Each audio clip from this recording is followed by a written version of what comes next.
नमस्कार मित्रांनो, माझं नाव प्रमोद मोहिते. माझ्या यूट्यूब चॅनल आपल्या सर्वांचे स्वागत आहे. आजच्या व्हिडिओमध्ये आपण शिकणार आहोत सेल्स रिटर्न किंवा क्रेडिट नोट असेल तर त्याचं ई-वे बिल कसं बनवायचं. तर जास्त न करता आपण या व्हिडिओला सुरुवात करूया. सर्वप्रथम तुम्हाला ई-वे बिल गुगलवर येऊन सर्च करायचं आहे. सर्च केल्यानंतर तुम्ही इथं लॉग इनच्या पेजवर किंवा या लिंकवर क्लिक करायचं. लिंक केल्यानंतर तुम्हाला काय होईल, तुमचं युजर नेम पासवर्ड टाकून तुम्हाला ई-वे बिल लॉग इन करायचं आहे. लॉग इन केल्यानंतर तुम्हाला काय करायचं आहे, इथं होमला यायचं आहे. इथं ई-वे बिल दिसत आहे, इथं क्लिक करायचं आहे. जनरेट न्यूवर क्लिक करायचं आहे. त्याचबरोबर तुमचं जे काही सेल्स रिटर्न झालेलं आहे किंवा क्रेडिट नोट असेल तर इथं सप्लाय ऑफ टाईप काय करायचं आपलं इनवर्ड, म्हणजे आपल्याकडे ते मटेरियल येणार असल्यामुळं आपण इनवर्ड करणार आहोत. त्याचबरोबर सब टाईप काय असणार आहे, सेल्स रिटर्न इथं दिसत आहे ऑप्शन, त्यावर क्लिक करायचं आहे. त्याचबरोबर तुम्ही जी काही क्रेडिट नोट बनवली असेल तर त्याचं काय करायचं आपल्याला इथं एंटर करायचं आहे, त्याचा नंबर. त्याचबरोबर आता हा व्यक्तीचं काय आपल्याला जो काय ज्याकडून मटेरियल नाही त्याचं आपल्याला इथं काय करायचं आहे, नाव लिहायचं आहे, जे काही as per sales return invoice किंवा क्रेडिट नोट असेल. त्याचबरोबर ते GST नंबर आहे, GST नंबर नाही त्यामुळे URP टाकायचं आहे. त्याचबरोबर त्याचा स्टेट जो असेल तो टाकायचा आहे. जर ज्या व्यक्ती GST नंबर असेल तर इथं तुम्ही GST नंबर टाकू शकता. ते ऑटोमॅटिक तुम्हाला सगळं डिटेल इथं ऑटो फिल होतील.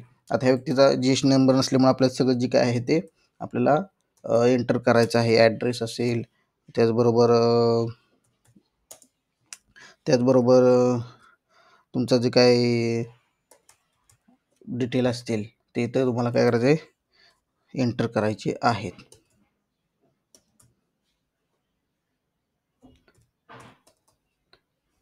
इथं जे काय, आणि जर तुम्ही GST नंबर असेल, GST नंबर इथं एंटर केला की तुम्हाला ॲड्रेस वगैरे किंवा नेम स्टेट असं काय होईल, ऑटो फिल होऊन जाईल. जर URP असेल म्हणजे अनरजिस्टर्ड पर्सन असेल, GSTला रजिस्टर नसेल तर तुम्हाला काय होणार आहे, रजिस्टर होणार नाही आहे. त्याचबरोबर इथं तुम्हाला काय करायचं आहे, त्याचा ॲड्रेस फुल टाकायचा आहे आणि त्याचबरोबर त्याचं जे काय पिनकोड आहे तो तुम्हाला इथं एंटर करायचा आहे.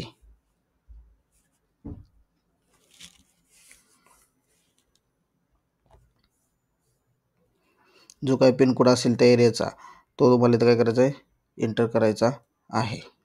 एंटर केल्यानंतर तुम्हाला काय होणार आहे, तुमचं जे ते स्टेट आहे ते तुम्हाला इथं जी काय दिसत आहे ते तुम्हाला काय होणार आहे, ऑटो फिलअप होणार आहे.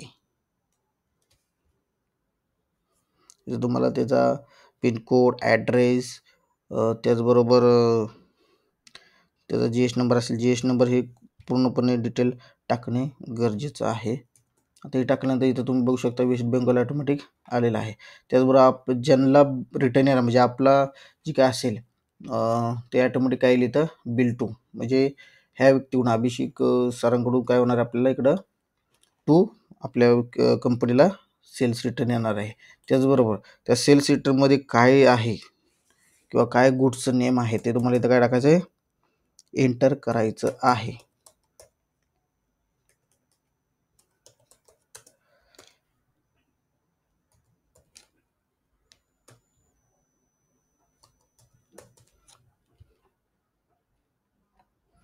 त्याचबरोबर डिस्क्रिप्शन काय असेल ते इथे एंटर करायचं आहे. त्याचबरोबर त्याचा HCN टाकायचं आहे आपल्याला. त्याचबरोबर त्याची क्वांटिटी काय होती, त्याचबरोबर त्याचं युनिट काय होतं, त्याचबरोबर त्याचं बेसिक अमाऊंट एंटर करायची आहे. त्याचबरोबर GST रेट काय असेल तो ते एंटर करायचा आहे. आणि जर इथं तुमचा राऊंड ऑफ असेल तर जे काय राऊंड ऑफ करायचे ऑदर अमाऊंटमध्ये, त्याचबरोबर तुमची टोटल जी काय ते मॅच होईल. त्याचबरोबर आता तुम्ही ट्रान्सपोर्टर ID असेल तुमच्याकडे किंवा दुसरं काय असेल तर तुम्हाला इथं काय करायचं आहे, ट्रान्सपोर्टर ID पण चॉईस करायचा आहे. जर असेल तर टाकायचं आहे किंवा तुम्ही नंतरनं पार्ट बी अपडेट करू शकता. तर आता माझ्याकडे ट्रान्सपोर्ट ID आहे त्यामुळे मी काय करणार आहे, टाकणार आहे.